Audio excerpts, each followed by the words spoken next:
이제 오늘 신용복 선생님에 대해서 이야기를 하고 조금 전에 우리 또 도로시데이 피터 모린 생각도 했는데 우리가 오래도록 기억하는 사람들이 있어요. 물론 예수님은 말할 것도 없고요. 그거는 구세주이기 때문에 또 그렇지만 그 외에 우리 근대사를 통해서도 제가 아까 오기 전에 조금 일찍 와서 남영동의 민주화기념관을 들렸다 왔어요. 박종설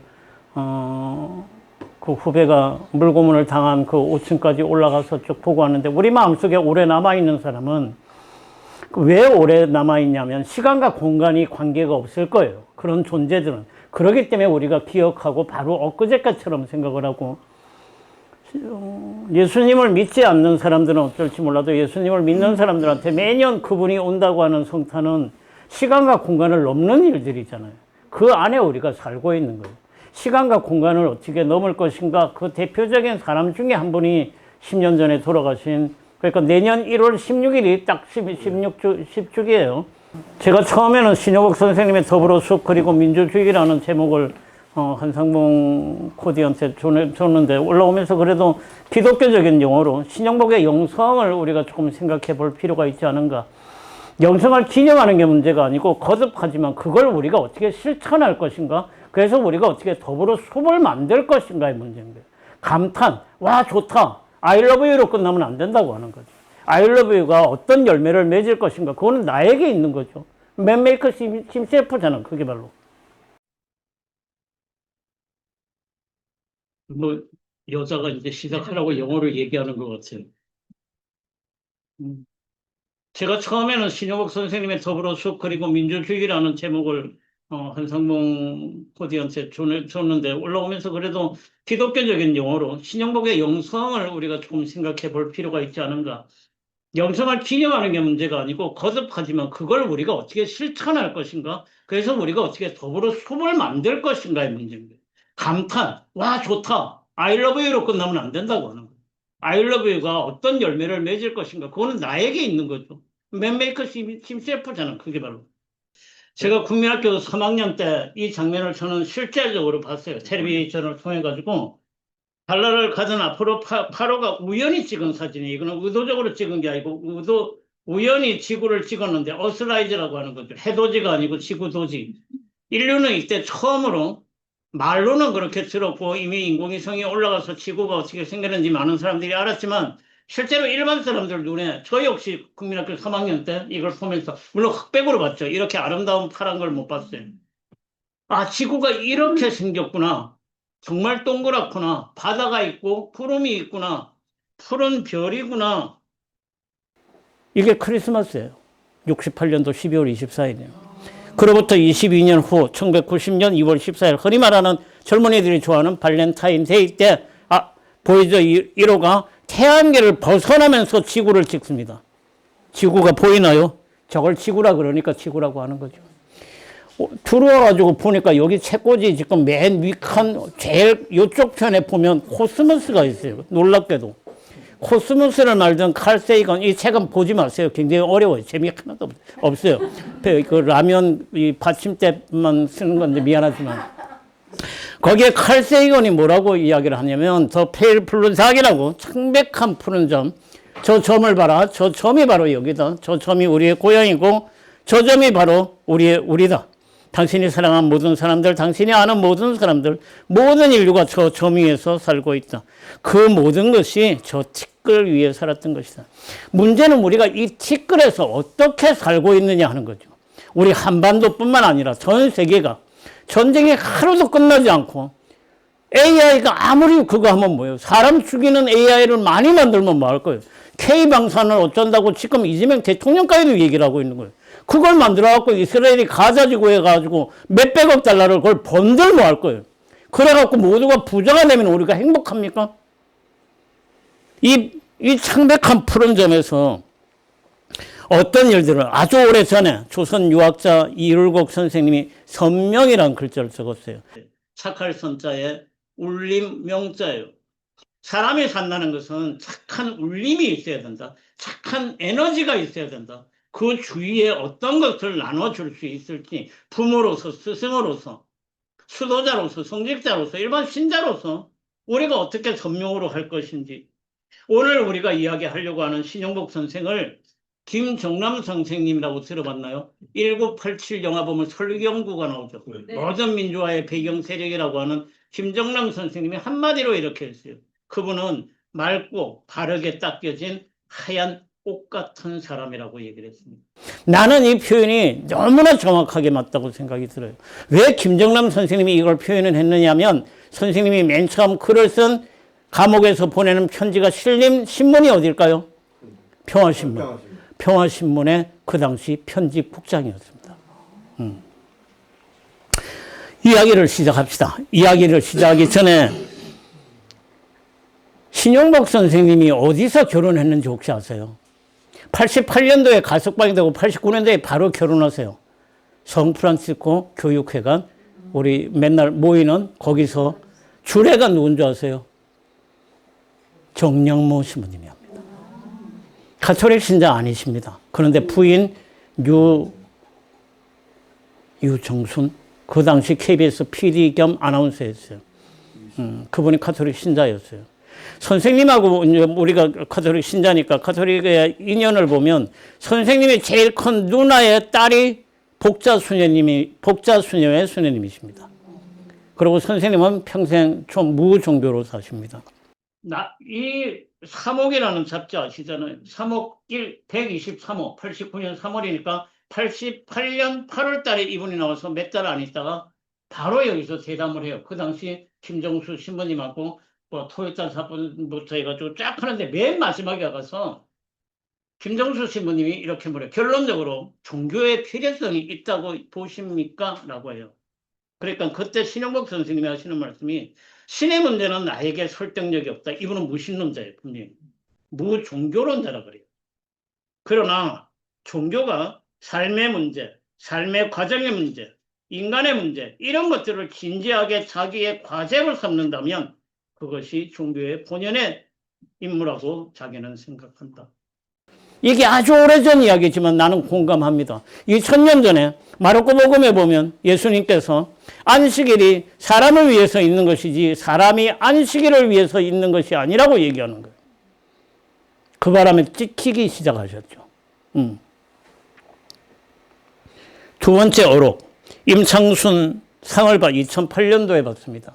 그때 수상소감이에요. 한 개인이 할 수 있는 일은 크지 않습니다. 나무가 가장 아름다울 수 있는 것은 낙락장성, 혼자 있는 종이 품송이 아니라 숲이 되어야 합니다. 나무의 최고 형태는, 나무의 완성은 숲이라는 생각을 갖고 있습니다. 라고 하는 거예요. 마지막으로 요즘 이게 2015년 한겨레 인터뷰 마지막 이진순 씨하고 인터뷰한 건데요. 여기서 계몽주의가 나쁘다고 얘기를 하세요. 지금 이제 윤석열 씨가 뭐 아까 신부님도 얘기했지만 1년 전에 뭐 하니까 또 거의 변호사가 나 계몽당했다 얘기를 했는데 계몽은 언제 때 얘기냐면요. 서양으로 치면 근대주의고 안산에 나는 안 살아봐서 모르는데 오해도 쪽으로 가다 보면 상록수역 있죠. 취문의 상록수. 그게 계몽주의의 그거잖아요. 그때는 필요했겠죠. 그런데 이때 계몽주의가 나쁘다고 이야기를 하니까 계몽주의가 왜 나빠요? 그러니까 그게 잘난 사람들이 하는 거거든. 계급적 편견이에요. 가치 기준을 내 기준으로 삼고 사람들을 끌고 들어가는 거예요. 계몽주의 프레임, 고정된 프레임은 허물어야 된다고 이야기를 해요. 지금도 계몽주의는 교회뿐만 아니라 사회에서 붕붕 떠다니는 게 다 계몽주의예요. 가르치는 사람은 내가 옳고 너희는 배워야 된다고 얘기를 하죠. 그러니까 그 공부 잘하는 사람이 나는 계몽당했다고 또 이야기를 하는. 여러분들 안 가보셨겠지만 경남 밀양시 무안면에 가면 신용복 선생님이 더 묘지가 있습니다. 한때 비밀이었어요. 알려주지 않았어요. 선생님의 묘소는 이런 너럭 돌로 해가지고 노무현 대통령보다 뒤에 돌아가셨잖아요. 여기 이런 식으로 해서 묻어놨습니다. 매년 여기를 찾아가는 사람들이 있어요. 지금 이 그림에 일부는 내가 이 사진을 갖고 왔는데 창원 시의원, 여러분들 아는 시인, 배진구 신부님, 환경운동가, 음악가, 무용가, 교사 요 분들이 매년 따라가고 요 사진을 찍은 사람은 개신교 목사님이십니다. 우리 지역에서 얘기하고 내년 1월 3일 날 17개 묘소 참배를 해가지고 가자고 지금에서 40명인데 우선순위 40명인데 45명이 지금 신청을 해가지고 조금 골이 아파요. 아무튼 그렇습니다. 많은 책에서 보면 신용복 선생님이 밀양에서 태어났다는데 밀양에서 태어난 건 아닙니다. 고향은 밀양인데 의령이라고 하는 경남 의령에 의령하면 유명한 사람들이 많죠. 돈을 좋아하는 사람들은 삼성 회장, 이병철, 효성, 조성래 회장, 럭키 전부 다 그 동네 사람들이에요. 그런데 그거보다 우리한테 더 중요한 거는 한글 학자 이경로, 유열 선생님 이런 사람들이 의령 사람이에요. 아무튼 의령의 유곡고등학교 사택에서 선생님이 아버지가 신학상이라고 하는 사람이에요. 사람들이 너무 신학상 선생을 잘 모르는데 내가 이 책을 갖고 왔어요. 신학상 선생은 좀 연구대상이에요. 사실은 신학상 선생님은. 이 당시 교사를 하고 밀양으로 와서 교사 생활을 하면서 밀양 초대 교육장을 하고요. 2번 교육장을 하시고 책을 많이 쓰셨어요.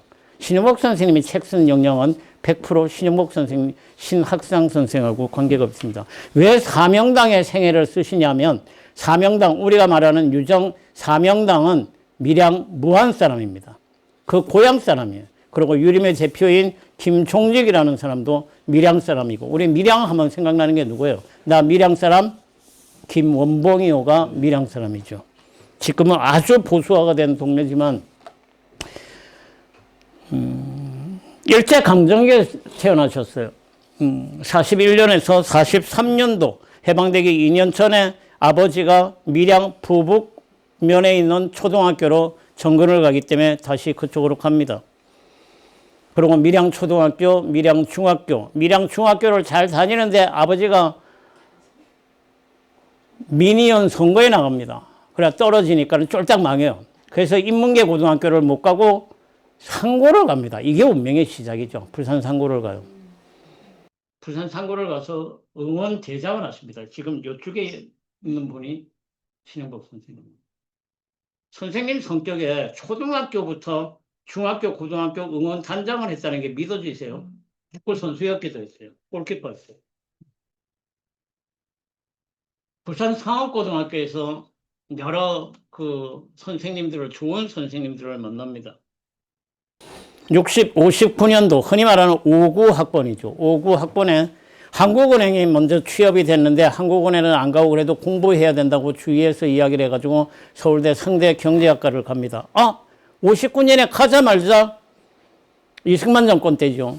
4.19가 벌어져요. 그 다음에 선생님 신경림 시인의 표현대로 푸른 하늘을 잠깐 본 시기가 대학교 2학년입니다. 그런데 그 다음에 5.16 쿠데타가 일어납니다. 선생님이 왜 이런 사고방식을 가졌는지 이런 영성을 가졌는지는 시대를 떠나서는 이해할 수가 없는 거예요. 그 시대가 과연 어떤 시대냐 하는 거죠. 그리고 서울대학교 경제학과 대학원을 가서 석사 논문이 봉건제 사회 해체에 관한 고찰입니다. 그리고 65년도에 충명여대 경제학과 강사로서 바로 취업을 해서 후진국 개발론을 가리킵니다. 지금 여기 앉아 계신 분이 신용복 선생님이에요. 서클 활동을 아주 열심히 하셨어요. 이 서클 활동이 나중에 발목을 잡습니다. 나중에 통역당 사건이 일어날 때. 군대는 면제됐어요. 제1부축력으로 해서 병역 의무는 없는데 대학교 교수님들이 추천을 해갖고 육군사관학교에 중위로 임관이 됩니다. 군대와 관계없어요. 군대 안 가도 되는데 육군사관학교에 교수로서 그냥 들어간 거예요. 그리고 거기서 경제원론과 근대 경제사를 가리킵니다. 드디어 68년 28살 7월 25일 음력 생일날 새벽에 잡혀갑니다. 아버지 그리고 형님 신영대 선생님하고 갑니다. 선생님의 집안은 위로 누님이 2분 있고 바로 위에 신영대 장형이 계시고 신용복 선생님이 있고 남동생이 있습니다. 그러니까 그 중간치기예요. 68년도에 잡혀갔다. 그리고 통일당 사건이 발표되죠. 아마 여기 우리 제일 젊으신 분일 것 같은데 68년도 안 태어나셨나요? 태어났죠? 68년생입니다. 68년생이에요. 대단하시네. 우리나라에 68년도에 어떤 일들이 벌어졌는지 아세요? 1월 21일 날 흔히 말하는 김신조가 난파돼가지고 박정희를 죽이러 내려오는 사건이 벌어집니다. 그러니까 정부에서는 예비군을 만듭니다. 우리가 지금 쓰고 있는 주민등록증 68년도에 만들어집니다. 북한이 미군 푸에블라호를 납치하는 게 68년도입니다. 67년도 제7대 국회의원 선거에서 민주공화당이 엄청난 국회의원을 만듭니다. 68년, 69년도에 그 유명한 삼성 개헌이 벌어지는 거예요. 정치적인 역량이 엄청 많았던 해요. 그리고 간첩단을 만들 때죠. 조금 이따 미리 보여드리면 그 당시에 이런 표에 아마 익숙한 분들이 있을 거예요. 신문에 노다지 요거 만들잖아요. 차트. 신영복 선생님이 여기 계세요. 김칠락이라고 하는 사람 밑에 이렇게 들어가 있고 수많은 이제 서클이 나오는데 그렇습니다. 홍익당 사건은 흔히 말할 때 팩트와 소설이 섞여 있는 사건이라고 얘기합니다. 이해하시겠어요? 팩트와 소설이 있습니다. 이 사건으로 6명이 실제로 사형을 당하죠. 69년도 29살 나이에 사형이 언도됩니다. 선생님이 사형이라는 단어를 몇 번 듣느냐 하면 6번 들어요. 1심, 2심, 3심. 어떤 사람들은 군인인데 무슨 3심을 하나? 요새 무슨 영화 나올 때 박홍주 대령이라고 들어봤어요? 12.6 사건 때. 박홍주 대령 단심에 총살당하잖아요. 군대는 단심 아니야? 그때가 비상계엄일 때예요. 이때는 비상계엄은 아니었어요. 그러니까 3심을 가는 거죠. 3심을 가는데 1심, 2심 사형이에요. 젊은 28살 된 청년이 일단 구형 사형을 당합니다. 그리고 판결에서 사형을 당합니다. 언도의 확정으로 사형이 됩니다. 2심에서 사형 구형 떨어지고 언도 떨어지고 확정 떨어지고 6번이나 네 사형이라는 소리를 듣습니다. 그리고 실제로 사형수로 1년 6개월을 갇히죠. 사형수는 언제 죽을지도 몰라요. 군인이기 때문에 계엄은 아니지만 총살당하는 겁니다. 걔네 어떻게 1970년 30살이 됐을 때 무기징역으로 감형이 됩니다. 내가 오늘 그 남영동에 갔다 온 것도 선생님이 남산으로 맨 처음 끌려가세요. 남산으로. 맨 처음에 남산으로 끌려가고 서대문 형무소를 거치고 서대문 형무소에서 확정되니까 수방사, 수도방위사령부 영창에 갇히고 그 다음부터 교도소 생활이 시작이 되는 겁니다. 아직 오늘 하려고 하는 이야기는 아닙니다. 남한산성 교도소에서 1년 있었고 안양교도소에서 1년이라고 했는데 실제로는 한 6개월 정도 있었고 그 유명한 대전교도소가 그 당시에 한국의 모스크바라고 불리우는 비전향 장기수들이 굉장히 있는 데인데 여기를 선생님이 들어가서 대전교도소에서 2명의 스승을 만납니다. 여러분들 들어보셨는지 모르는데 이구영 선생님이라고 있어요. 이구영 선생님을 여기서 만납니다. 같은 방에서 4년을 삽니다. 그리고 이구영 선생님한테 한학을 듣고 이구영 선생님은 조선 말기에 태어나가지고 그러니까 그야말로 산전수전을 다 겪으신 분이에요.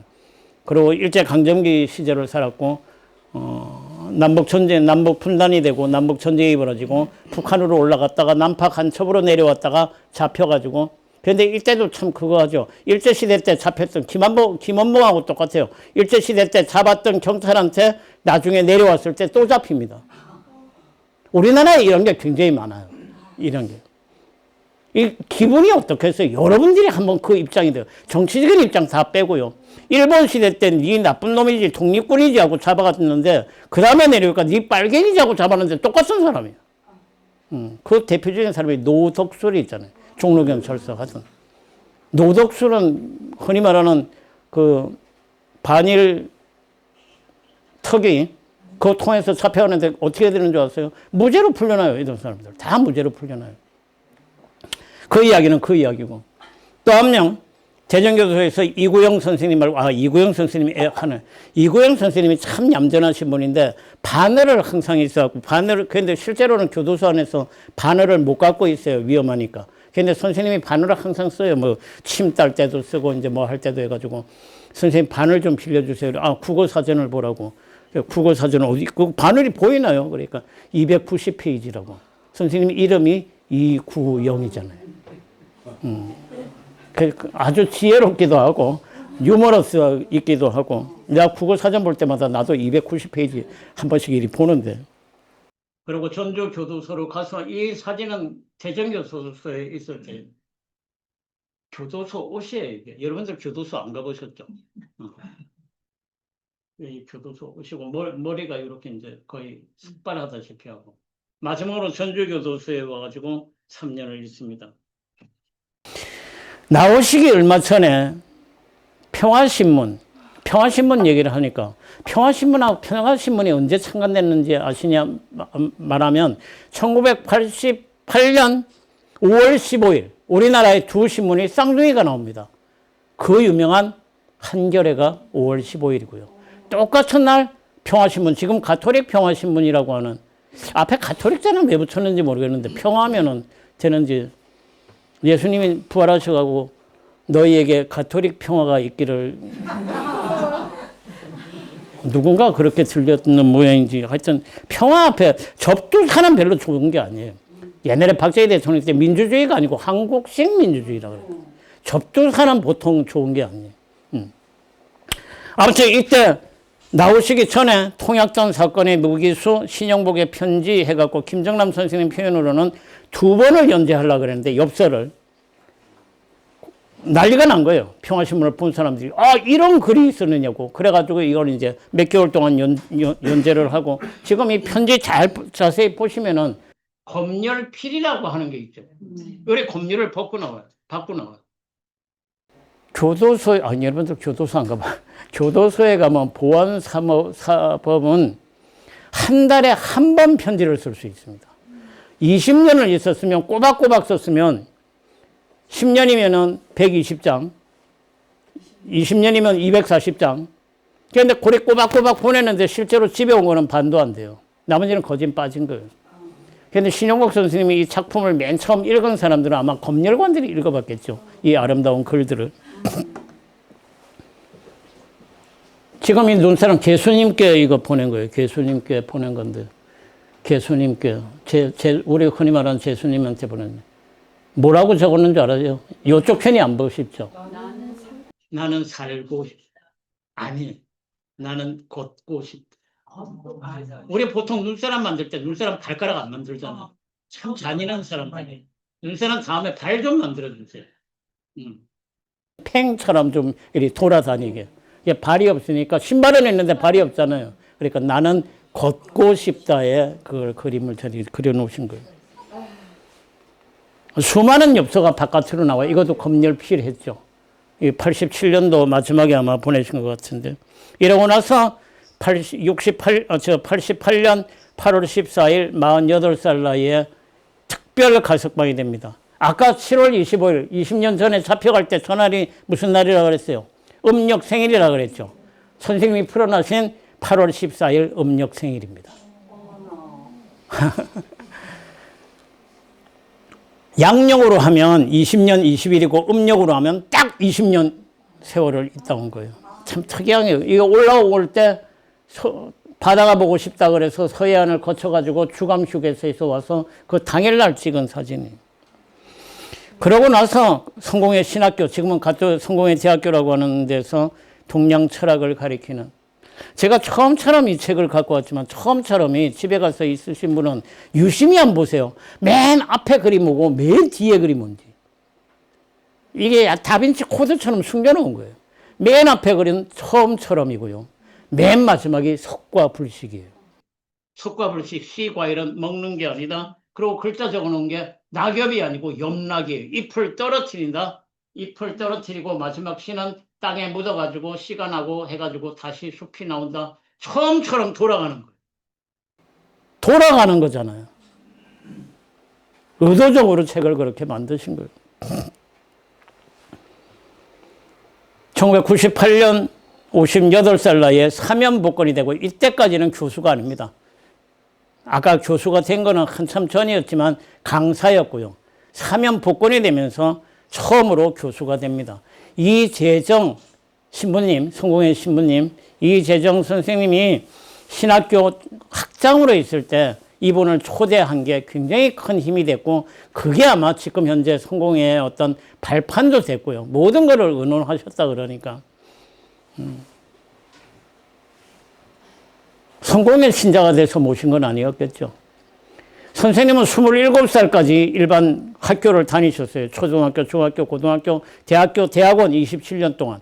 그리고 20년 동안 선생님이 말하는 교도소 대학을 다녔죠. 교도소 대학에서 인간학, 역사학, 사회학을 배우고 나왔다. 자기는. 그러고 나와서 27년간을 성공회 대학교에 있습니다. 평생을 학교에서 하신 분이에요.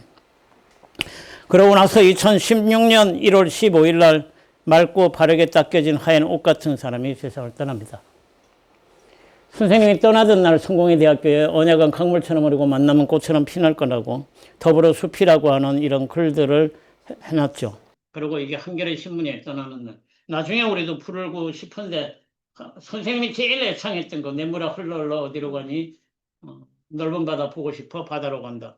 교도소에서 보통 이제 막 1년, 2년 살고 나가는 사람들이 있잖아요. 그러면 이제 환송식을 한대요, 그 동네도. 환송식 할 때 신효복 선생님이 꼭 이 노래를 불러준답니다. 그럼 무슨 애들처럼 그런 노래를 해요. 이러다가 숙연해진대요. 이 뜻을 생각을 하면서. 선생님, 근데 보통 나갈 때 나갔다가 안 들어오는 게 아니고 또 들어오잖아요. 7번을 만난 사람을 있대요. 선생님이 헤어질 때 딴 사람들은 이제 착하게 살아라 이러는데 신용복 선생님은 그렇게 안 한대요. 잘 해봐. 안 잡히게 좀 잘 해봐.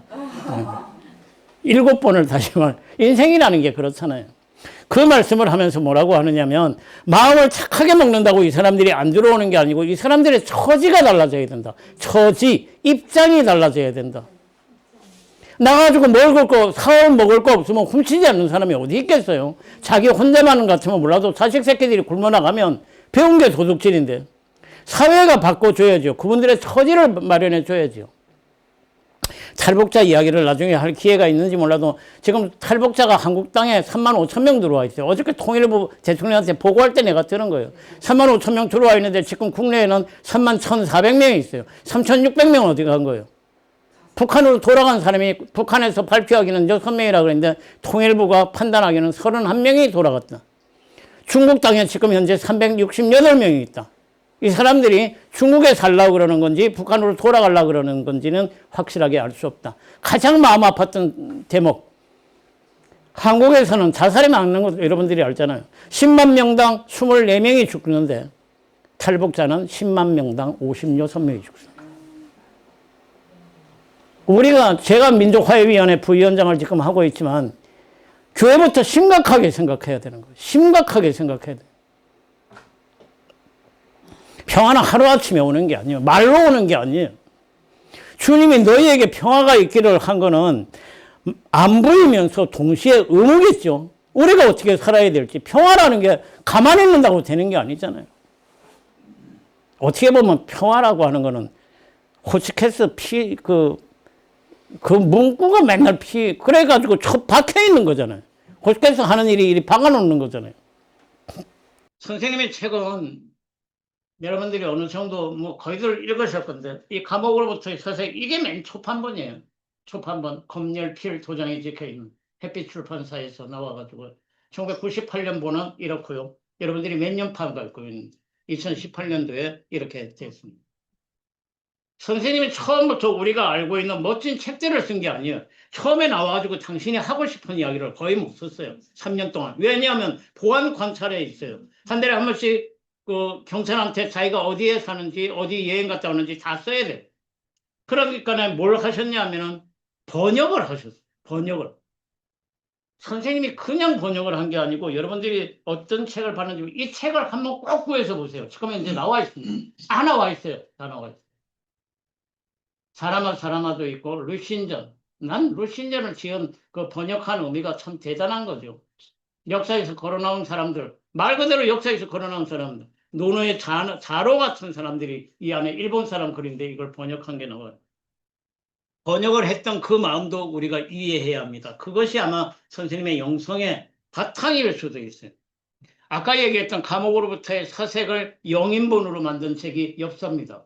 2번 나왔죠. 1993년 그리고 10년 있다 2003년 편이 나왔고요. 그러면서 본격적으로 글을 쓰기 시작한 것이 나무야라는 국내 여행기입니다. 96년도. 그러고 나서 98년도에 더불어숲은 세계 여행기입니다. 세계 여행기. 신영복이라고 청소년이 읽는 수필도 있고요.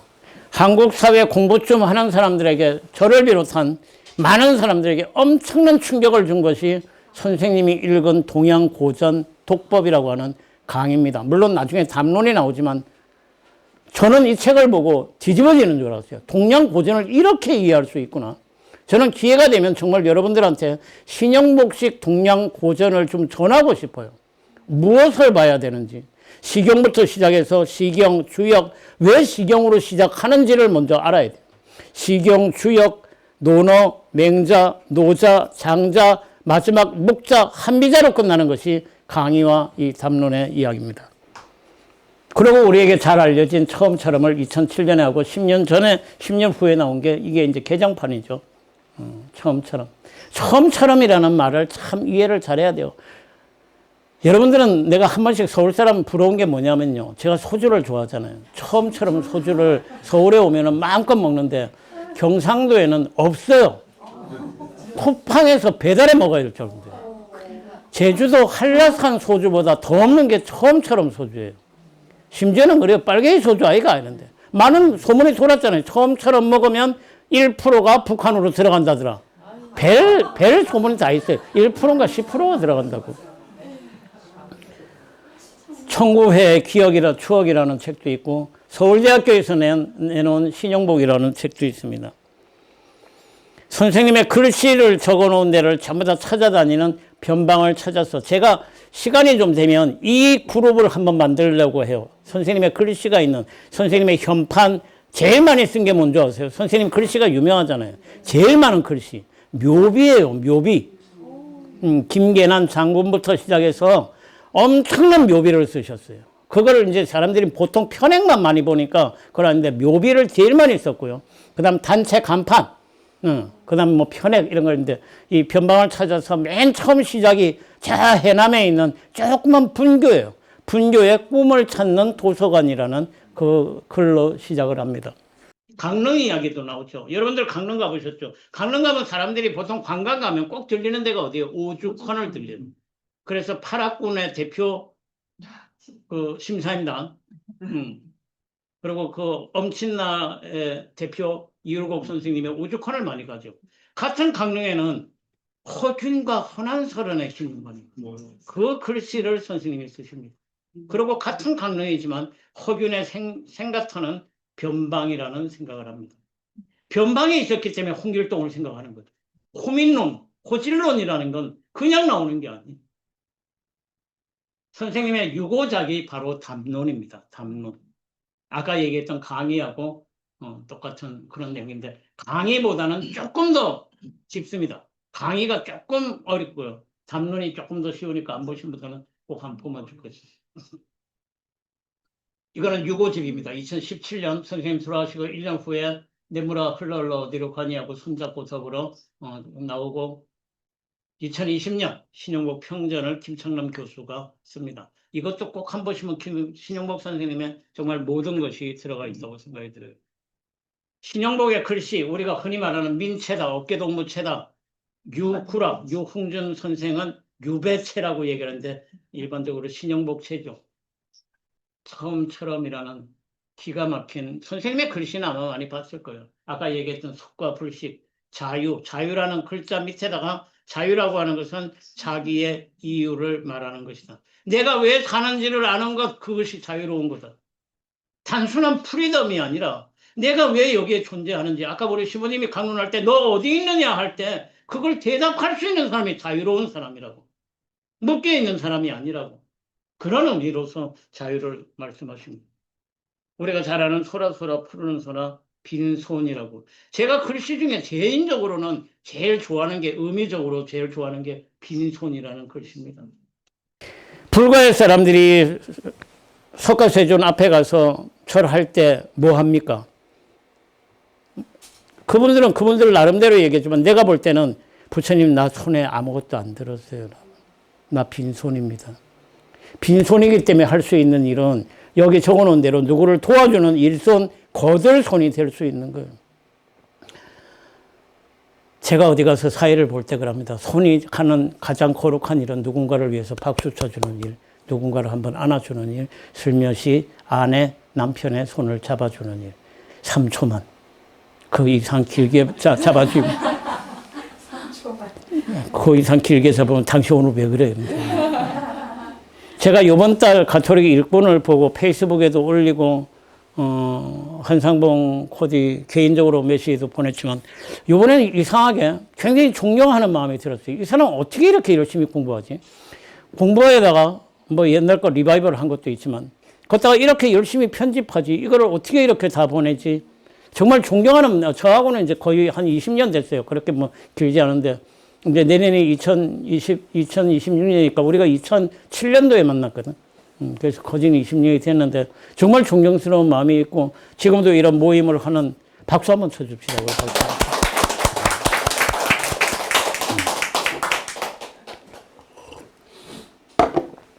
선생님으로 글씨로서 제일 유명한 게 아마 여러분들 봉화마을 가보신 분들 있나요? 봉화마을에 가면 노무현 대통령 묘지에 민주주의 최후의 보루는 깨어있는 시민의 조직된 힘입니다. 이거를 신용복 선생님 어법으로 내가 바꿔볼까요? 민주주의 최후의 보루는 깨어있는 시민의 더불어 숲입니다. 숲이라고 하는 것은 조직을 얘기하는 거예요. 어디에 강요된 숲, 조직이 아니잖아요. 여러분들 숲에 가면 노란 나무, 키 작은 나무는 키 작은 대로, 키 큰 놈은 키 큰 대로, 노란 건 노란 거대로, 빨간 건 빨간 거대로. 그러기 때문에 안 무너지는 거죠. 하나만 있다면 그것들이 죽어버릴걸요. 선생님의 글씨는 참 우여곡절을 합니다. 국정원 글씨를 문재인 대통령 때 이렇게 바꿨거든요. 그 다음에 윤석열 씨 되니까 이거는 아마 가루를 만들었을걸요. 척결됐겠죠. 그나마는. 척결됐겠죠. 제가 사는 경상남도는 어떻게 했는 줄 알아요? 김경수라는 사람이 경상남도 도지사 할 때 이렇게 썼어요. 그러니까 그 다음 도지사가 오더니 딱 이렇게 바꿔. 글씨가 죄가 있나요? 글씨도 좌파가 있고 우파가 있나? 선생님의 영성을 알아들으면 왜 이분을 좌파라고 할지 그런 생각을 해요. 좌파가 나쁜 게 아니잖아요. 당당한 좌파예요. 당당한 좌파. 진보할 수 있는 거, 창조할 수 있는 거. 제가 유심히 봤던 제일 그래도 선생님 책 중에는 제일 쉬운 거죠. 쉽다고 하는 게 뭐하지만 사파가 나오고 선생님이 그림도 잘 그리세요. 제가 민예총이라는 단체를 하고 있고 또 시를 적고 이러니까 흔히 예술인으로 분류를 하는데 분류를 하는 덕분에 고맙게도 박근혜 누나가 나를 블랙리스트 216번으로 지정을 해가지고 나는 한강이 받은 노벨 문학상보다 그게 훨씬 자랑스러운데 선생님은 보세요. 저술가를 했고 우리나라 학교에 가면 수필을 누가 제일 잘 적어 그러면 아직도 피천득 선생을 이야기할까요? 설마? 읽어보지도 않은 피천득 선생님을. 하여튼 피천득 선생님은 그 당시에 해도 제가 볼 때는 최고의 에세이스트는 두 사람이에요. 내가 아는 에세이스트는. 첫 번째는 신용복 선생님, 첫 번째는 법정 스님, 두 번째는 신용복 선생님. 에세이가 뭐예요? 당신이 느낀 거를 우리한테 전달해 주는데 감동 있게 전달해 주잖아요. 한 구절만 봐도. 일요일 아침에 성당 가기 전에 열어보는 거는 복음이 아니고 나는 법정 스님의 책 중에 법정 스님 책을 거의 다 갖고 있어요. 어느 한 페이지를 읽어보는 게 제 루틴 중에 하나예요. 일요일 아침에 차 한잔하면서 스님 목소리가 들릴 정도로 처음처럼 해서 이야기하는 키워드 신용복 영성의 핵심은 제가 생각하는 핵심은 성찰적 관계론이에요. 양심을 한가운데 두고 성찰을 해보니까 공부라고 하는 것 그냥 공부가 아니고 실천하는 공부. 실천하지 않고 12년 배우고 어디 가서 무슨 신앙대학에서 배우고 뭐를 배우고 불교대학에서 배우고 하는 건 말짱황이라는 거지. 사서삼경을 아무리 외운들 관계 속에서 우리가 사는데 그 관계는 화동의 개념이야. 화동. 다양한 걸 인정하고 획일적이지가 않고 논어에 나오잖아요. 군자는 화이부동하고 소위는 동의부를 한다고 하는 말이 나오는 것이 바로 화동이겠죠. 선생님은 공부하는 거를 굉장히 강조했어요. 단순한 우리가 뭐 외워라 쓰라 하는 것이 아니라 우리가 가고자 하는 이상을 이치를 지금 땅과 어떻게 연결할 것인가. 하늘의 이치와 땅의 이치를 누가 연결을 해? 사람이 연결하는 것. 그것이 공부라고. 한자 공부가 아니잖아요. 지금 이것이. 한자를 만든 사람들은 어떤 의도를 갖고 있었는지 실제로 그랬는지 아닌지는 모르겠지만 선생님이 해석할 때 그렇게 하는 거예요. 공부라는 글자를 한자로 쓰기 전에 더 오래된 갑골문자를 보니까 갑골문자가 이렇게 돼 있더라. 갑골문자는 형상을 하잖아요. 그래서 이 형상 풀이한 주석책을 보니까 한 사람이 어떤 도구, 농사도구일지, 뭐 전쟁도구일지, 노동도구일지, 뭐 도끼처럼 생겼는데 뭔가 도구를 갖고 하는 일, 이걸 공부라고 하자.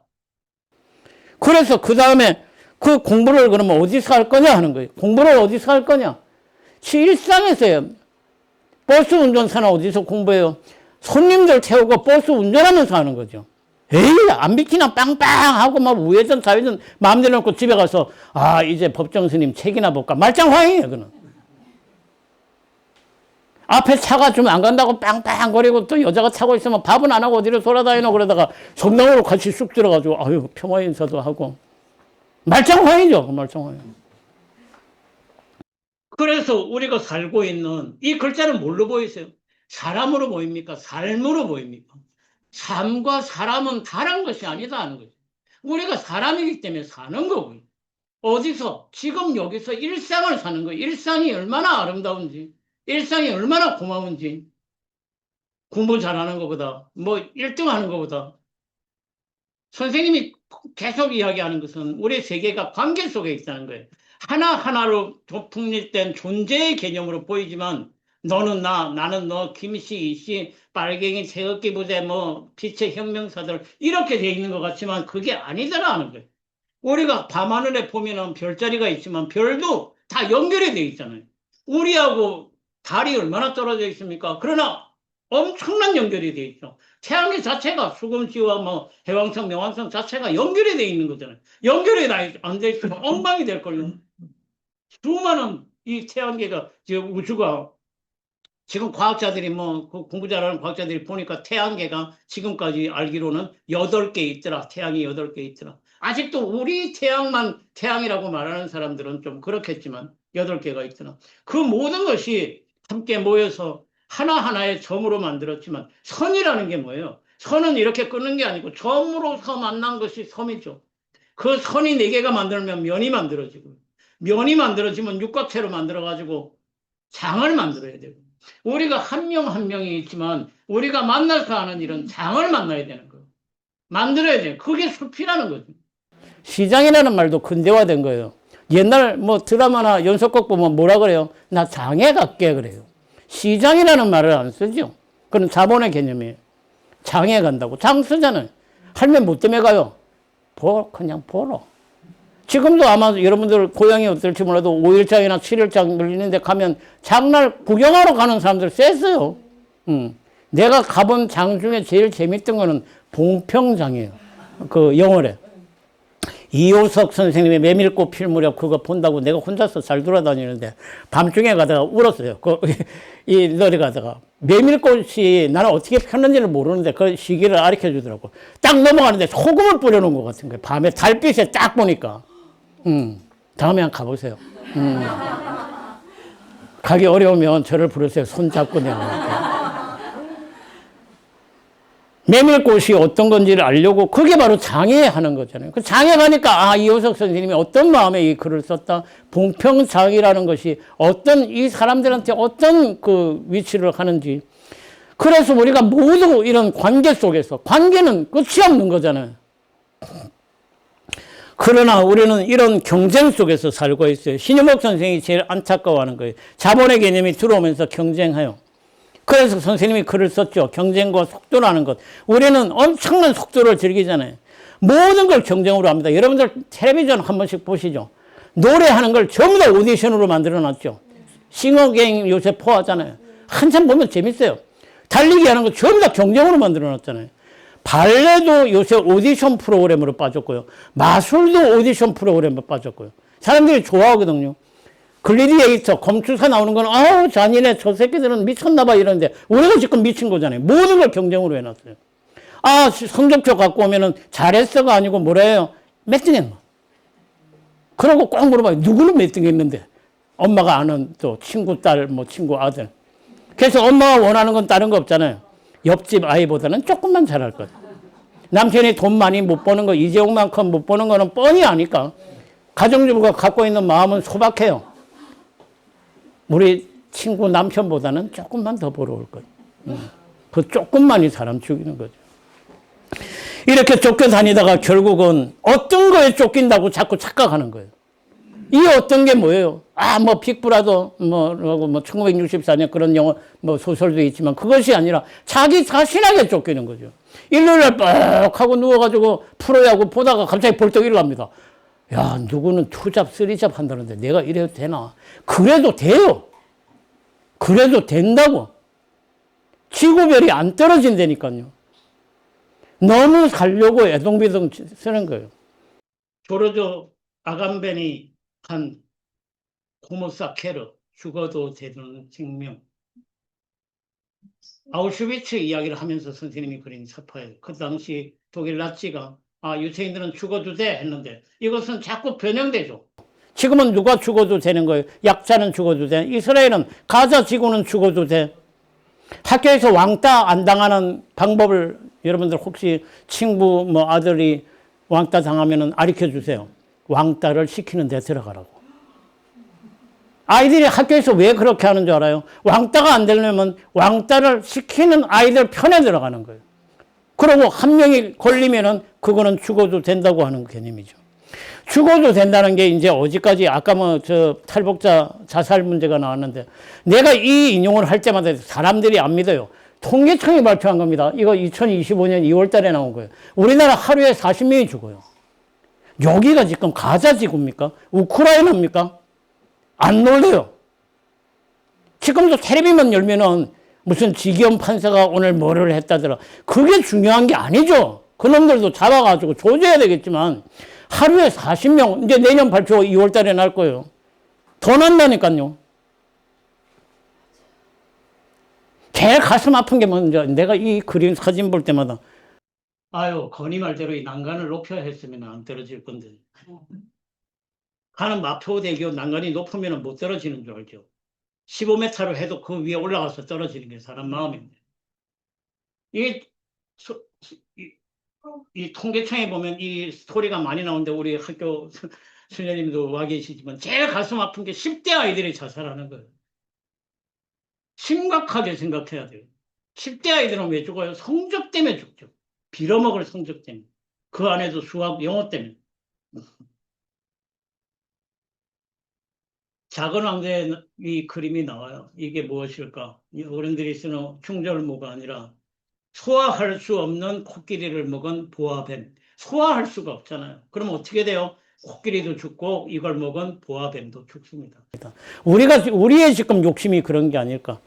1492년 콜럼버스가 그 배 이름이 참 거룩하죠. 산타마리아호를 타고 아메리카 대륙을 도착했을 때 우리는 어릴 때 이거를 대단한 걸로 배웠잖아요. 아무도 계란을 못 세우니까 갖고 와봐. 탁 깨가지고 세웠다고. 파괴하면서 하는 창조가 어디 있어요? 살아있는 생명체를. 그래서 잉카 문명을 어떻게 했어요? 금을 빼놓고는 다 없애버렸죠. 갖고 온 거는 금이었잖아요. 자본주의의 시장은 어쩌면 1492년 놀랍게도 산타마리아호가 푸에르토리코에 도착하는 순간 벌어지는 거예요.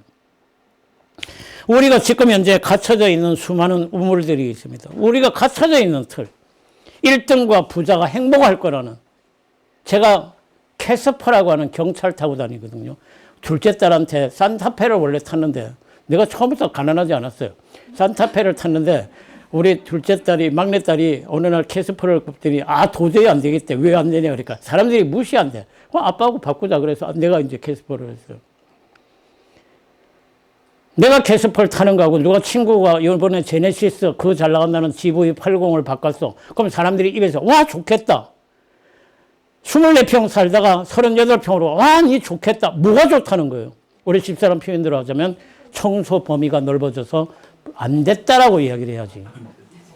뭐가 좋다는 거예요? 우리가 자꾸 상상 속에 크면 좋은 거, 크면 좋은 거, 강남에 살면 행복한 거라고 하는 착각을 하는 거죠.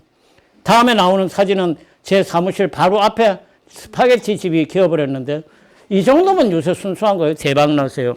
그런데 그 옆에 있는 화환을 보고는 내가 뒤집어지는 줄 알았어요. 이거는 악담이죠.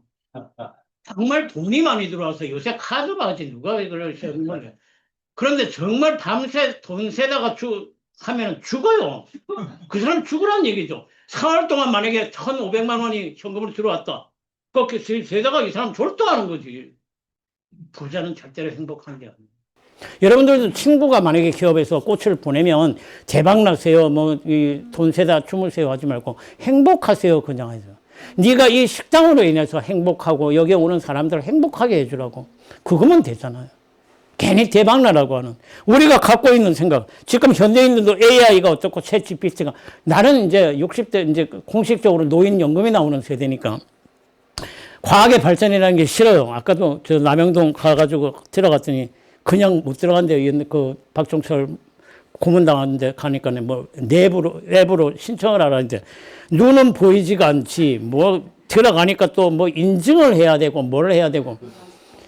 맥도날드 같은 데 한번 가면 요새 그걸 뭐라 합니까? 키오스크. 그거 처음 나왔을 때 그랬는데 요새는 웬만한 식당 가면 식당이 다 바뀌었어요. 맞아요. 그럴 때는 아예 그냥 죽을 맛인데. 우리가 말하는 과학의 발전.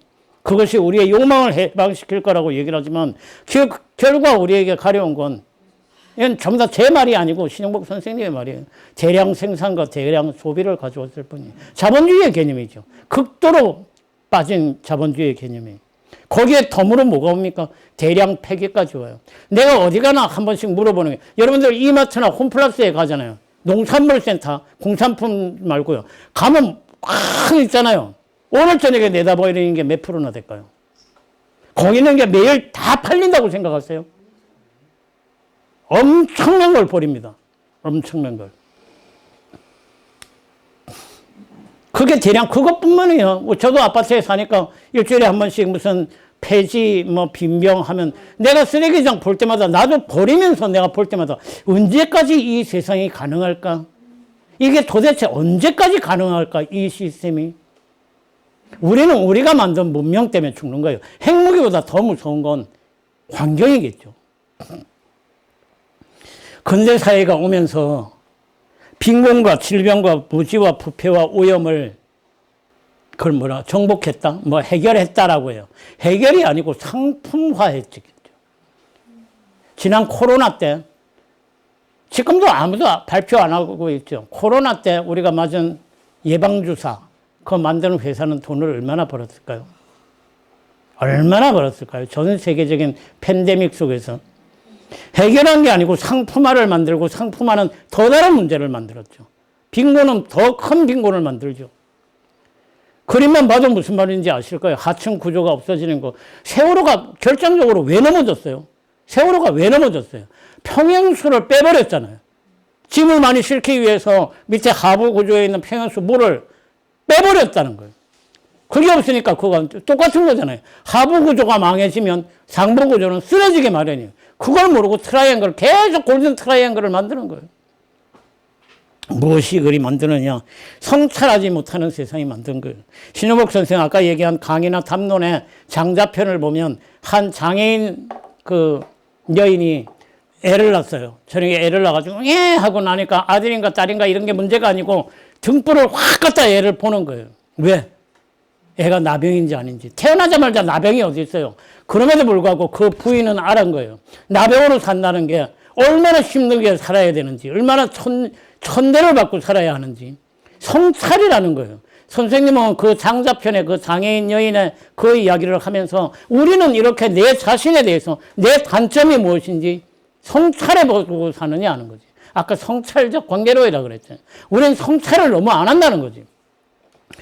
미사 이야기 해서 그렇지만 미사 이야기 들어가지고 맨 처음에 뭐합니까? 내 죄를 고백해달라고 내 탓이오라고 합니다. 생각을 안 하고 두들기잖아요. 그냥 예식이니까 하잖아요. 내가 정말 죽일 놈이라고 가슴을 치는 사람이 어디 있어요? 예식이니까 하는 거예요. 거기서 한 발만 더 나오면 위험해질까 그냥 넘어갈게요. 선생님이 말하는 해결책 중에 하나가 기아 오프. 이제 기아를 좀 빼자 말이야. 세상이 돌아가는 시스템에서 좀 빠져나와가지고 가능하면 천천히, 가능하면 적게, 가능하면 부드럽게 내려앉자. 뭐처럼, 물처럼. 그래서 처음으로 좀 돌아가자 하는 얘기예요.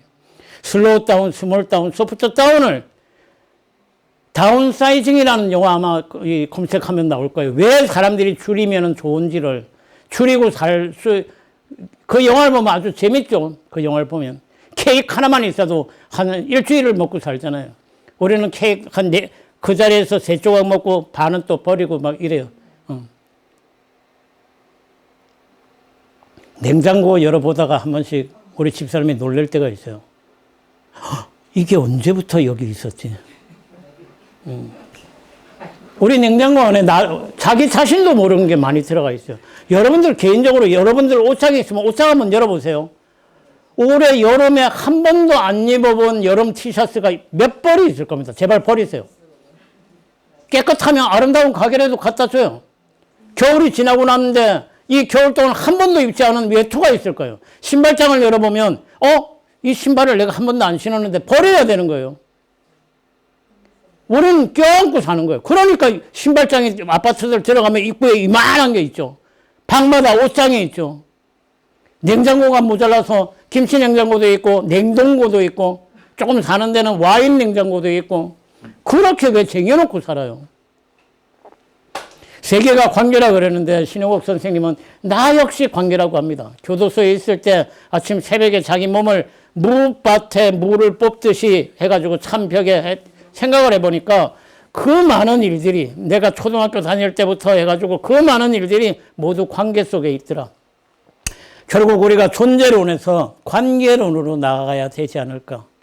그럼에도 불구하고 미셸 푸코의 사회적 관계 시스템을 보면 참으로 아름다운 하나님이 만든 아름다운 영혼이 우리가 만든 인간이 만든 어떤 시스템, 감옥, 군대, 학교, 병원, 공장을 갖다 놓으면 왜 그리 규격화가 되는, 규정화가 된다.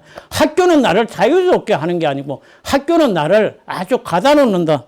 요새는 여기에 하나가 추가가 되죠. 교회까지 거의 들어가는 거예요.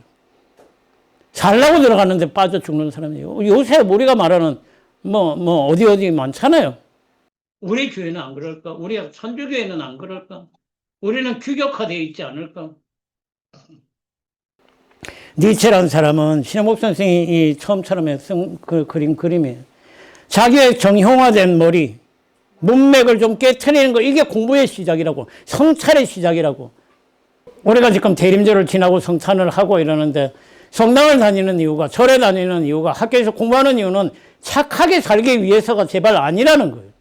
착하게 살자는 여기에 나오는 조폭 아저씨들 이 등에다가 적어놓은 것이 착하게 살자고. 우리는 그 너머를 이야기해야 되잖아요. 그게 틀을 깨는 일이라고. 죽은 시인의 사회 키칭 선생님이 떠날 때 아이들이 올라가기 시작하죠. 아이들이 올라가가지고 공부는 책상이 아니라 책상 위에 선다고 하는 거예요. 단순히 더 넓고 먼 곳을 바라보는 게 아니고 이 책상이라고 하는 기존 시스템을 밟는 혁명이 일어나는 거나 마찬가지예요. 이거는 저항이고 창조고 변화라는 거예요. 단순히 높게 보라는 게 아니에요. 기존의 거를 좀 뛰어넘을 줄 알아라 하는 이야기. 그래서 공부는 머리에서 가슴까지 내려오는 여행이라고 얘기합니다. 둘 다 H죠. 이거는 헤드고 이거는 하트입니다. 그러나 이거는 콜드고 이거는 웜이죠. 교도소 안에서 수많은 사람들의 이야기를 듣습니다. 20년 동안 얼마나 많은 사람 이야기를 들었겠어요. 골백 사람들이 다 있죠.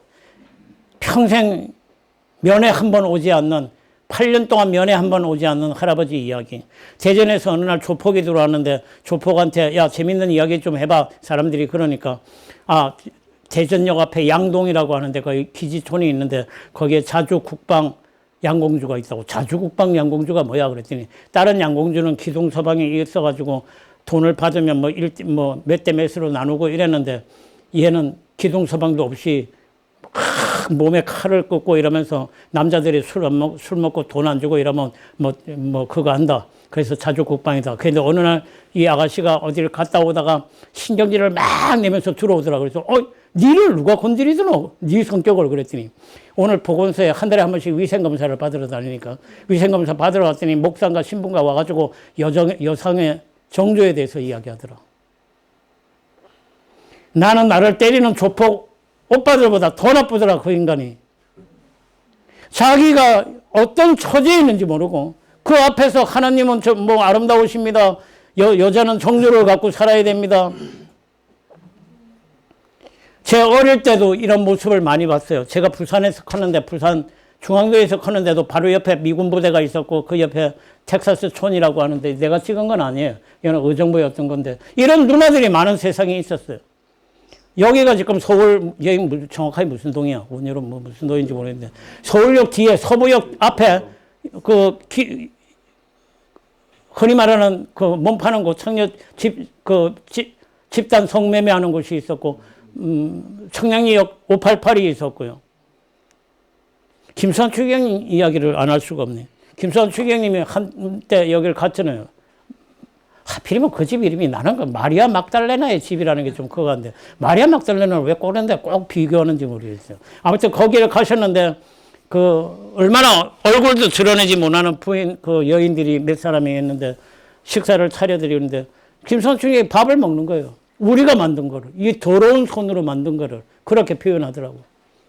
아니, 맛있다. 같이 먹자. 그게 아마 예를 들어서 스승의 모습, 선생님의 모습, 성직자의 모습, 그 사람들이 추기경이 뭔 줄 알겠어요. 그럼에도 불구하고 예수님이 그러셨겠죠. 그러니까 술보요, 뭐라고, 피난들을 먹보요, 그걸 했겠죠. 맹자에 나오는 이야기를 선생님이 이야기를 합니다.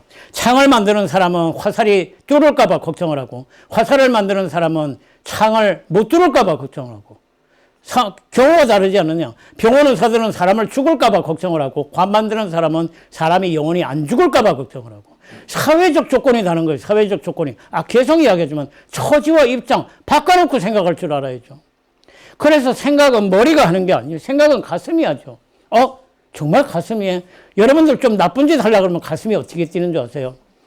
조금만이 아니고 세금반 뜁니다. 좀 좋은 일 하려고 그러면 한 금반 뛰어요. 가슴이 먼저 알아요. 얘는 몰라요. 실제로. 우리 의학적으로 전역근, 이 앞에 전두근, 여기는 칼을 대도 몰라요, 얘가. 저는 무슨 일로 해가지고 머리 수술을 받은 적이 있어요. 머리에 마취 안 합니다. 머리 마취하면 사람이 어떻게 돼요? 머리는 마취를 안 하죠. 몸을 마취하죠. 뇌는 몰라요. 마취를 했는지 안 했는지. 그러니까 머리 수술을 하죠. 머리에 만약에 수술을 한다고 그러면 이게 돌아간다고 생각을 하세요. 절대로 얘는 가만히 있는 거예요. 가슴이 하는 거죠. 가장 긴 여행은 가슴에서 느낀 걸 발까지 옮기는 거예요. 이게 실천이죠. 발이라고 하는 것은 현장이에요.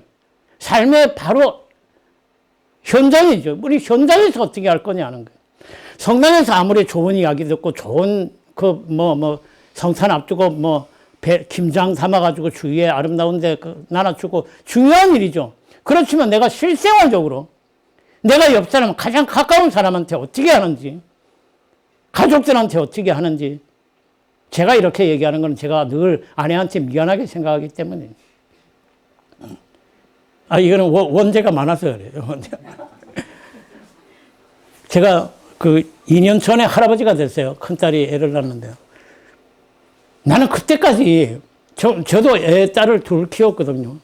집사람이 키우는 거 다 봤고요. 집사람 고생하는 것 같다, 그렇게 얘기했는데. 아니었어요. 아무것도 모르는 거였어요. 딸이 애를 놓고 그 아이가 딸의 젖을 먹는 걸 보고 정말 천지가 무너지는 느낌이 있는 거예요. 내가 엄마를 먹고 살았구나 하는 거예요. 아내가 아이 젖을 먹일 때는 그런 생각을 못 했어요. 우리 애가 아내 젖을 잘 먹는구나 생각을 했죠.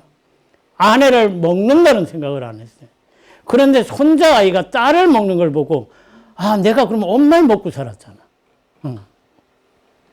아무튼 그래서 그런 걸 깨달으면 공부라는 거는 변화와 창조가 일어나. 공부라는 건 변화와 창조가 일어나야 된다. 집 짓는 목수가, 제가 자꾸 돌려서 사진을 못 찍으실 건데, 집 짓는 목수 할아버지가 어느 날 들어왔는데 집을 이렇게 그리는데 사람들이 집을 그리니까 뭔 집을 그렇게 그리노? 그래가지고 할아버지 그려보세요. 그러니까 주춧돌 그리고 기둥 그리고 마루 만들고 방문 만들고 창문 만들고 지붕을 올리더라. 우리 보통 집을 만들면 어떻게 해요? 옥상부터 만들어요. 그런 집이 어디 있느냐는 거예요. 그러니까 맨날 무너지죠.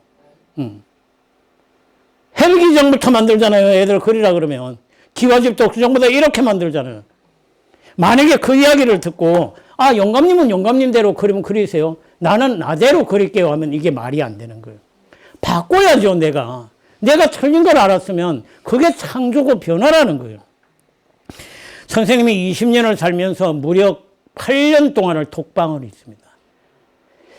나는 지금도 신기해요. 계속 신영복 선생님 공부도 하고 연구도 하지만 한 인간이 20년의 감옥살이를 하면서 우리가 알다시피 이렇게 맑은 옷 같은 사람이 나올 수가 있을까? 이거는 불가능해요. 김대중 대통령은 그 안에서 영어 사전이라도 하고 그래도 I am a boy를 그래도 I am a boy요. 이렇게라도 그냥 교도소 생활을 그렇게라도 견디셨으니까. 근데 이게 절대로 호남 사람 비난하는 게 아닙니다. 그 영어를 다 띄고 나오셨어요. 그때 신영복 선생님이 이 겨울철 독방에 2시간이 들어와요. 하루에 24시간이 아니고 2시간 햇빛이 지나가요. 그럼에도 불구하고 나는 그 2시간 햇빛 때문에 자살하지 않을 수 있었다. 큰 아픔에 좌절하지 말고 작은 기쁨에 인색하지 마라. 우리 일상에 작은 기쁨이 얼마나 많아요. 근데 그런 건 다 놔두고 로또 맞기를 자꾸 기다리는 거예요. 그것만 맞으면 내가 가톨릭 일꾼에 1억 좀 주고 가톨릭 지금 여기에 또 2억 주고 안 돼요. 저희 어머니세요. 안겨있는 아이는 1960년 접니다. 이때는 상태가 좋죠. 이게 창경궁이에요. 창경원 그 당시 5월 5일 날 옆에 형제들이 쫙 5형제인데 형제들 쓰고 그러면 옛날에 밥 할 때 이런 조리나 바가지, 저희 어머니는 바가지로 했는데 그리 해도 쌀이 나와요. 그래서 쌀에 돌이 나와요. 근데 그 돌이 밥을 지으면 꼭 누구 밥에 들어갔냐면 아버지 밥에. 그럼 나도 씹고. 어느 날 먹는데 또저석 씹어요. 엄마 돌 있다. 그때 우리 어머니가 했던 이야기는 우리 어머니는 서울 신당동 분이세요. 지금 신당역 2번 출구로 나가면 고기가 외갓집이었어요. 지금까지 안 팔았으면 괜찮았는데 벌써 팔아가지고. 아무튼 그랬는데 그때 어머니가 했던 말은 유철아 돌이 있지 많다. 그러니까 그래도 쌀이 더 많아. 쌀이 더 많아. 우리는 인생이 안 풀리는 것만 하죠. 내가 하는 일은 머피의 법칙대로 뭐가 자꾸 걸려.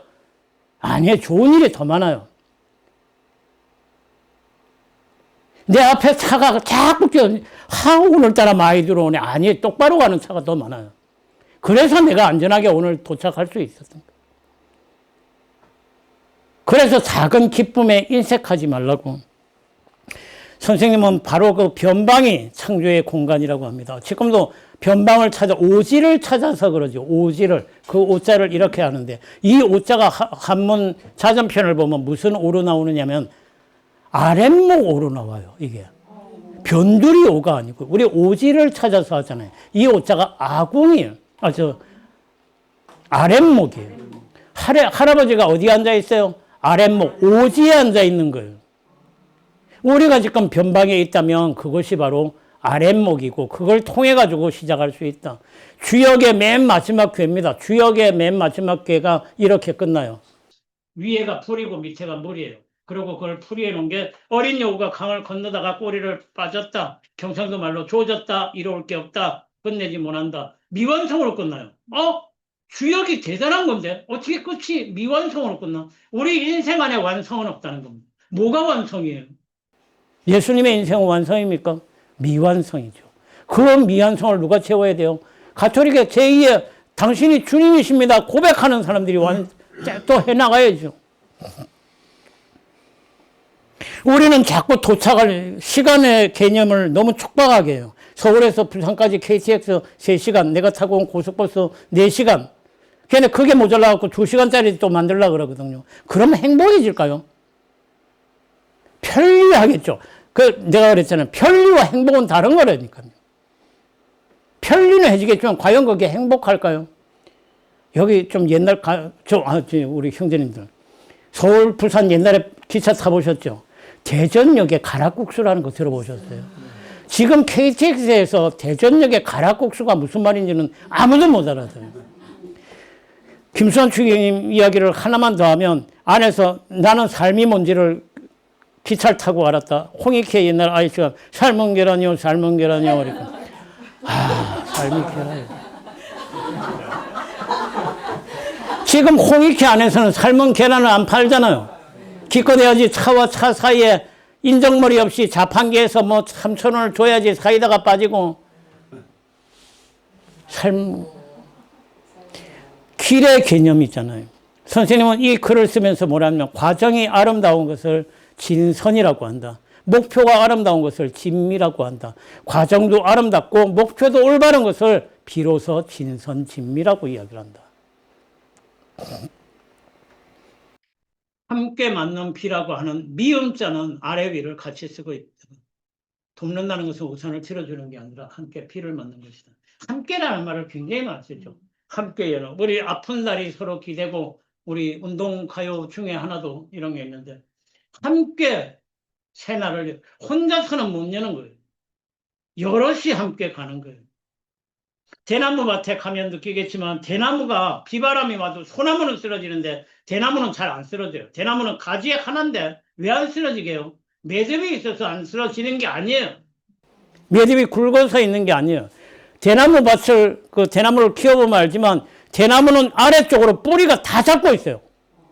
우리 중로원 가보셨죠? 자, 대나무 숲은 대나무 숲 마디가 전부 다 묶여 있어요. 이런 식으로 아주 손가락 걸듯이. 그래서 얘네들이 안 무너지는 거예요. 숲이라는 것은 그런 얘기를 하는 거예요. 그래서 조직이란 얘기하죠. 토끼하고 거북이를 하는데 토끼는 사다가 결성을 못하고 거북이가 몰래 갔다. 신혜복 선생님 말하죠. 아니다. 자는 토끼 깨어서 같이 가자 하는 거예요.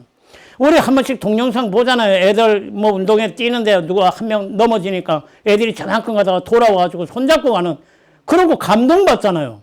감동받으면서 우리는 그렇게 안 하려고 그래요. 난 서울만 오면 지하철이 무서워.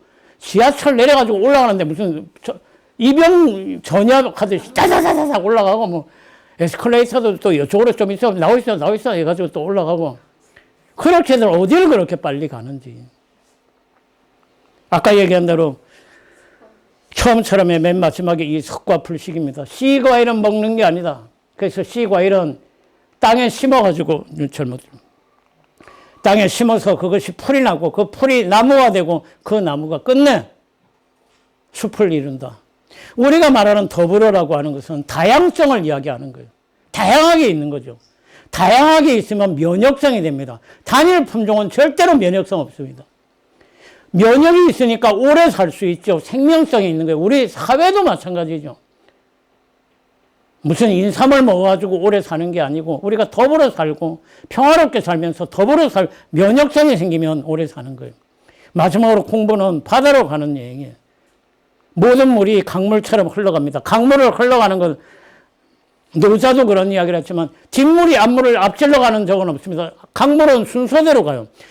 가다가 동그라미가 나오면 동그라미 다 채우고 가고요. 세모가 있으면 세모 다 채우고 가고요. 건너뛰는 물이 어디 있습니까? 낭떠러지기가 나면 두려움 없이 떨어져요.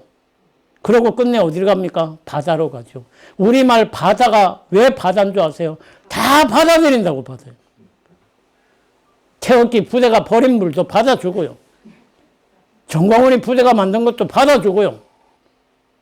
개 똥물도 받아주고요. 마치 하느님은 악한 사람에게나 선한 사람에게나 해와 달을 비추는 그거하고 똑같은 겁니다. 우리가 그 복음을 믿는다고 아멘이라고 고백하면서 아니 나는 저 사람하고는 못 살겠어 라고 이야기를 하면 안 되겠죠. 더불어는 면역성이라고 그랬잖아요. 깨워서 함께 가야 돼요. 말귀가 안 들을 것 같지만 우리는 2000년 동안이나 그렇게 해왔어요. 논어에 애공이 묻습니다. 문정, 정치가 무엇입니까? 하고 묻습니다. 그러니까 공자님이 한마디로 얘기합니다. 정치는 정냐, 바를 정자, 정냐, 바르게 하는 것입니다. 나는 제발 윤석열 씨를 비롯해서 정치인들이 대통령 선거할 때 이 대목을 좀 읽어보면 하면 좋겠어요. 정치는 따르게 하는 거 아니에요. 이재명 대통령 포함해서 하는. 정치는 바르게 하는 거죠. 내가 먼저 바르게 하고 내 집을 바르게 하고 내 사회를 바르게 하고 내 나라를 바르게 하고 그때 세상이 발라지는 거예요. 선생님에게 물어봤어요. 신영복 선생님에게 손잡고 더불어책에 나와요. 정치란 무엇입니까? 했더니 선생님이 평화와 소통과 변화의 길이라고 얘기합니다. 그러면서 광화문에서 다시 시작해야 된다고. 더불어 광장에서 다시 시작해야 된다. 선생님의 책 맨 앞에 나오는 처음처럼 하늘을 맞이하는 어린 새처럼 처음으로 땅을 밟는 새싹처럼 우리는 하루가 저무는 추운 겨울 저녁에도 마치 아침처럼 새봄처럼 처음처럼 언제나 새날을 만들고 있다. 산다는 것은 수많은 처음을 만들어가는 끊임없는 시작이다. 우리가 대림이 끝나고 그야말로 성탄이 오잖아요. 새로운 시작이죠. 저는 제 연구소에서 공부하는 사람들아 그래요. 작심삼일을 매일 해라. 작심삼일을 3일 하고 또 새롭게 시작하자 말이야. 담배를 끊겠어. 3일 후에 또 하고 365일이니까 130번만 하면 1년 지나간다. 그러면 3일만 끊고 하면 되잖아. 실패가 어디 있어요. 처음처럼이라는 말을 들을 때마다 저는 렘브란트의 이 그림을 생각하지 않을 수 없어요. 이것이 처음처럼의 모습이잖아요. 우리 가톨릭 신자들에게는. 아버지 품으로 돌아가는 것. 이거보다 처음이 어디 있겠어요. 아기 예수님을 우리가 만나는 것. 나는 이 장면이라고 생각해요. 그래서 그 앞에, 어린 예수 앞에 우리가 무릎 꿇고 고백하잖아요. 당신처럼 그렇게 살겠다고. 제가 신영복 아까 담론 이야기를 했는데, 이제 이렇게 그 경전을 가리키고 있어요. 언젠가 기회가 되면 한번 하도록 그렇게 할게요. 아까 선생님이 돌아가실 때 성공회대학교에 묻혀있던 우리가 말했던 언약, 말로 약속한 것도 되고 말로 줄인 거예요. 우리가 신영복 선생님의 이야기를 내가 1시간 몇 번 했지만 이렇게 줄인 것을 강물처럼 흐르게 하고, 강물은 그냥 강이 아니죠. 아까 했던 모든 것을 아우르는 강이고, 우리가 만난 것은 꽃처럼 피어나지 않은 거예요. 처음처럼. 대략 이런 이야기를 하려고 들어왔습니다. 여러분들 노래 잘하시니까 선생님이 제일 좋아했던 노래 시냇물 부르면서 마치도록 할게요. 시작. 냇물아 흘러 어디로 가니 강물 따라 가고 싶어 강으로 간다. 강물아 흘러 어디로 가니 넓은 세상 보고 싶어 바다로 간다. 한 번씩 이 노래가 떠오르면 신영복 선생님이 왜 이 노래를 그토록 좋아하셨는지 한번 생각해 보시고 여러분들도 강물처럼 그렇게 살면 좋겠습니다. 올해는 이제 지났고 내년에 다시 또 여러분들과 만날 기회가 있으면, 예고편 만날 기회가 있으면, 남북 관계가 제일 힘들잖아요. 지금 우리나라가 현실적으로. 아시는 분들은 아시겠지만 제가 그동안 20년 동안 민족화해위원회를 하면서 북한을 5번 갔다 왔어요. 합법적으로. 불합법적 아닙니다. 합법적으로. 그래서 거기서 문화재도 찍어 오고 여러 가지 사진을 찍어 왔는데, 다음에 기회가 되면 민족의 통일을 보면서, 신영복 선생님은 통일 이야기를 할 때마다 그 통자, 통자를 쓰는데 그걸 쓰지 말고 통할 통자를 쓰자. 통하면은 길이 뚫린다. 지금 바늘구멍이라도 열어본다고 통일부 장관이 그런 표현을 쓰는데, 그렇게 하기 위해서 어저께 대통령이 노동신문을 봐도 되지 않느냐 그런 문제를 제기했는데, 어쨌든 소통해야죠. 지금 유엔에 가입된 192개국, 196개국 나라 중에 우리하고 통역 없이 말할 수 있는 나라가 딱 한 나라 있어요. 딱 한 나라가 있어요. 통역 없이 말할 수 있어요. 이게 얼마나 중요한 거예요. 어머니의 모국어를 통역 없이. 그럼에도 불구하고 제가 북한을 갔다 오면서 말법이 많이 바뀌었더라. 처음에는 그걸 우스운 표현으로 했지만 말법이 많이 바뀐 거예요. 우리가 한참 세월 좋을 때 여러 사람들이 국어 사전을 같이 만들자고 그렇게 얘기를 했지만 끝내 안 됐어요. 근데 좀 어려운 문제예요. 말을 좀 통하고 같이 생각을 공유하고 그러면서 통일은 시작이 돼야 되죠. 하루아침에 될 수 없겠죠. 한 가지만 더 얘기할게요. 북한에 조선 천주교회가 있고 장춘 성당이 있어요. 제가 갔다 왔는데 많은 이야기들이 있었잖아요. 그 사람들이 가짜 신자고 그런 이야기들이 있었어요. 앞으로 세상이 좋아진다고 북한 쪽에 만약에 천주교회가 있다면, 북한식 천주교회가 있다면 우리식으로 주일날 나가고 고해성사하고 영성체하는 그런 모습의 북한 천주교회를 기억하면, 만약에 생각한다면 그거는 불가능할 거예요. 그 사람들은 그 사람들 체계가 있어요. 지금 중국식 애국교회를 생각하면 답이 아마 나올 수도 있어요. 그래서 우리가 굉장히 고민해야 되고 준비해야 돼요. 많이 준비해야 되고 우리가 정말 마음을 열고 우리부터 생각을 해야 돼요. 아무튼 그렇습니다. 들어주셔서 감사합니다.